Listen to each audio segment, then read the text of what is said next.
Hello everyone and welcome back to another episode of Overcoming Graduation with Brian Drury, a show where I work to teach you everything I wished I'd known about habits and mindset to help you begin creating your dream life starting today. Today is another installment of the Morning Commute, where I take my ride to work in the morning to share a short but powerful message with you to help you kick your day off on the right foot. And today's message is this: it's so tempting. This morning when I got up, I felt it right away. That temptation was so juicy. It was right there. And I was feeling it. And I'm teetering on that decision on whether or not I'm going to do it. Now, you see, for the past couple of weeks, ever since Morning Mastery, my morning routine has been on point. I've been getting up, no snoozing, getting up when I want to, getting things done, going through my full morning routine, which combines a bunch of different stuff that helps me get in the right mindset, mentally, physically, spiritually, emotionally. Like, my mornings are jam-packed with activities to help me be at my best. I don't snooze the alarm because I've learned about the effects that has on the body and going back into sleep cycles and how it can drag out over the next 3 hours of your day or more, depending on if you snooze and how you snooze and all this. So I'm like, I know these things now. And yet, that snooze button can be so tempting some days. Now, throughout Morning Mastery, I was like, well, no, there's no option. There's not an option to snooze. I promised these people, this group, I would be up. So I will be up. I will do my couple of things to get ready. I'll record my video in the group and get my day rolling. And so that accountability really helped. And even when I got back from vacation, because on vacation I said, I'm going to take a break from the 6 a.m. wake-ups. And now I'm just going to shift over and focus on get up when the alarm goes off.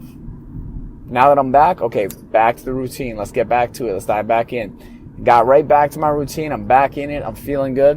And then this morning, I've had a very busy week. Lots going on. Lots of great things. But also, I was like, I think my body felt it was needing a little bit more sleep. And I've fallen into this lie thousands of times in my life where just 5 more minutes, man. Oh, you're so tired. It feels so good just to say, oh, and then you push the button, you snooze it, you roll over, you pull the covers up over your head. Oh, yeah, so much better. Then the alarm goes off again and you go, what's another 5 minutes, really? I mean, you're already going to get up so early. This isn't going to make a big difference. So I snoozed a few times. Fortunately, it didn't get to where it did in the past, where I was snoozed to the absolute last moment and then rush. I even got a couple of my morning routine activities in. I got a little rushed, but I got them done. And I started my day. But my energy by the middle of the day was just tanked. I mean, absolutely in the gutter. And I went, what the hell is this? Like, I haven't felt like this in a minute. Don't get me wrong, I felt tired. But there's a big difference between, hey, I'm tired, but I'm still working, I'm still focused, and I'm still getting things done, versus I'm lethargic, I'm apathetic, and I'm feeling all the victim shit come up, and I'm feeling needy, and I just want somebody else to take care of it. It's like, oh my God, all these emotions are coming up just from one day of not doing that morning routine. And the interesting thing is, I was in that for a while. When I wasn't taking ownership and I wasn't owning my routine, I wasn't owning my experience, I was in those feelings of just, really, let me just do just enough at work, let me do just enough to get by. And for a while, when something happens consistently for us, when there's a consistent emotional state that we're not challenging or working to modify, it's very easy to believe that that's just the reality. When we start to assume that as our identity, like, that's just a part of me. I am this way. I do this thing. I'm this type of person. It's very easy to assume, and it's very tempting to assume that that's the reality and that's the case, because when that becomes true, that takes away responsibility from you having to make any changes. Because in those moments where I wanted to just be like, I'm just not a morning person, it's like, oh, well, if you're not that type of person, well, there's no point in even trying, because it's physically not even in you. It's not a part of you. And I think a lot of times in life, we want to hide behind labels that are either self-applied or that someone else gave us, or a teacher, or a friend, a coach, a parent told us at some point in our life that you are this. And then whether or not we realize it, sometimes we assume that as our identity. Some people might have been told you're a failure, or you're ugly, or you'll never succeed, you'll never do blank. And rather than challenge it and go, all right, I hear you, but that ain't me, baby. we go, oh shit, I guess that random stranger who yelled that at me must be right. Or if it's someone close to you, it's like, well, they must be right. It's like, what about all this contrary evidence? And it's, no, this person who's very close to me and loves me told me that, so it's got to be true. That comes out when we don't have a strong self-image, is when we're extremely susceptible to the opinions and ideas of others. And trust me, guys, I know this from experience, because I was one of the worst at it. Or best, however you look at it. The best at taking on others' opinions or being concerned about other people's views. And here's the deal, guys. I still have to battle it. There was a time where I wanted personal development to be a one and done, where I learned a lesson, I achieved something, right? And then check. I no longer have to deal with that anymore. It's like when somebody is going to the gym and eating right because they want to lose some weight and get better shape. They get to the shape they want, and then they stop doing all the things that help them get there. And they're like, what the hell? Like that finality, that destination fallacy. Like, hey, I just want to get there. Once I get there, I'll be happy. And it's real interesting. And for a while, I got frustrated. I'm like, man, do I have to do all this shit to feel good? I have to do all these different things? Do I really have to do this every single day? Every single day, I got to do this and this and this, and these routines, and I got to get up and I got to do this. Like, it seems like a lot of work. It seems like why can't it just get easy? And thank God I realized the flaws in that way of thinking.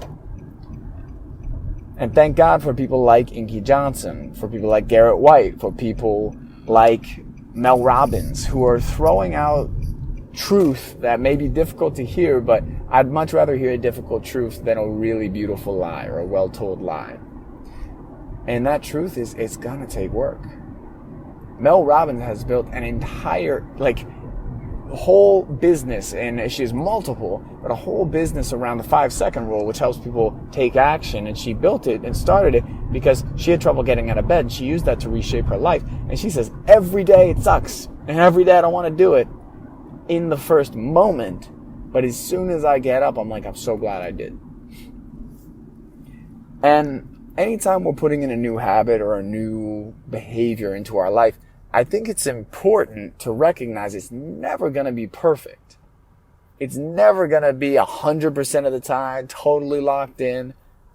And rather than have the expectation that it's going to be 100, and then one time you mess up and you go, well, fuck that, I blew it. It needed to be 100. It's not 100. It'll never be 100. So I'll just throw this entire thing out. Rather than that, say, hey man, I want to work to get better and better and become more and more consistent and become more dedicated to this habit and this behavior. But I know I won't be perfect, so when I mess up, I love the thing that James Clear says in the book. It was either James Clear in Atomic Habits or Aubrey Marcus in Own the Day, Own Your Life, that said, never miss 2 in a row. It was James Clear. But guys, literally, the brain fog I still have. I think yesterday, I was super on point, I was sharp, and that's becoming the normal feeling. I didn't realize how heavily it was tied to my morning routine. And it's pretty crazy, because even on the mornings that I've been super tired with my morning routine, I was tired by the end of the day, but I still had a lot of mental clarity, and I was still able to push through. Whereas days like this, I just so wanted to coast. I still got everything done I needed to, and I'm proud of that. And I still was even doing a little bit extra right at the end, which I was like, good, awesome. And then I've got a sales call tonight. I'm talking with someone about joining one of my programs, which I'm excited about. And these are great things. These are awesome things. But I also want to hold myself to a higher standard, not just for other people as part of it, but for myself. Because there's big things I want to do, and I also want to feel good in the experience and the ride. And I know I feel better when I get past that initial resistance in the morning. So as tempting as it is, as tempting as that snooze and that warm bed and all those things are, it's so important to just have that first thought in your mind of either an action, get up, move, do this. Because for me, it's get up and do 20 push-ups. And it's get up and do X, or what's that thought that's going to spur you out of bed? What's that powerful why that you've connected with? Because that first thought is so critical. If it's like, I don't want to get out of bed, versus like, I have a mission that's important and I'm going to use what I do to help and serve this cause, this person, these people. That is something that changes the game, because then you can go, all right, I'm going to get into my workout, my hydration, whatever it may be for you. For me, it's get up and move first. And once I've started that movement, the other stuff falls in. So that first step, that first action, that first thought is something that I believe can be different for every person. But in the coaching I've done and the things I've been sharing with my clients and with people I'm working with, my programs, I really believe that just getting up and moving your body in some way is so, so powerful, because it gets the blood flowing, gets oxygen to the brain so that you can think more clearly and then check in with your goals and your objectives in your life and for the day and get cracking. So, we all fall into temptation, guys. We all get sucked into it. And the thing that James Clear says is never miss 2 in a row. Just realized I left you guys hanging there.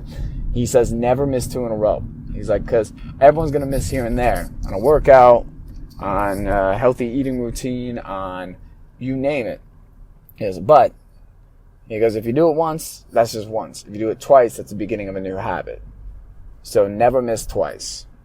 So tomorrow morning, you can bet your ass I'm getting up and I'm moving. I'm going straight to the floor to get my push-ups in.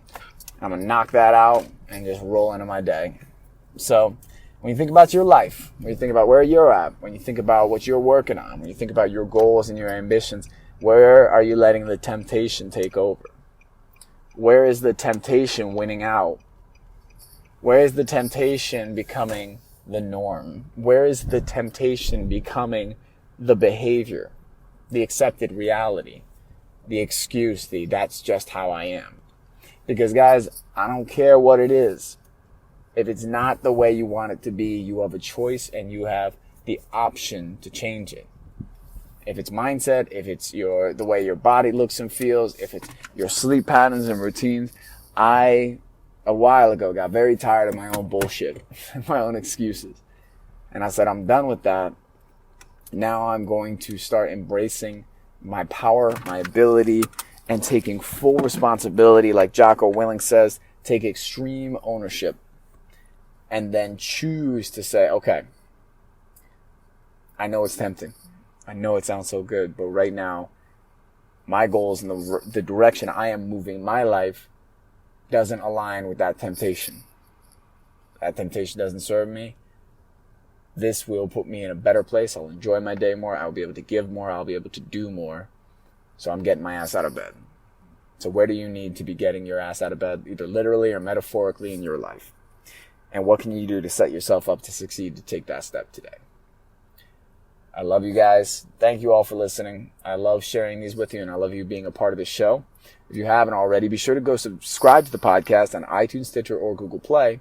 And if you would like to reach out to contact me to talk about recommending an interviewee for the show, to give some feedback, to just reach out and connect and let me know something that was a powerful lesson or interview, I'd love to hear from you at Brian@overcominggraduation.com. That's BRIAN at overcominggraduation.com. I love you guys, and go out there and just tell temptation to fuck right off. I love you guys. I'll talk to you soon.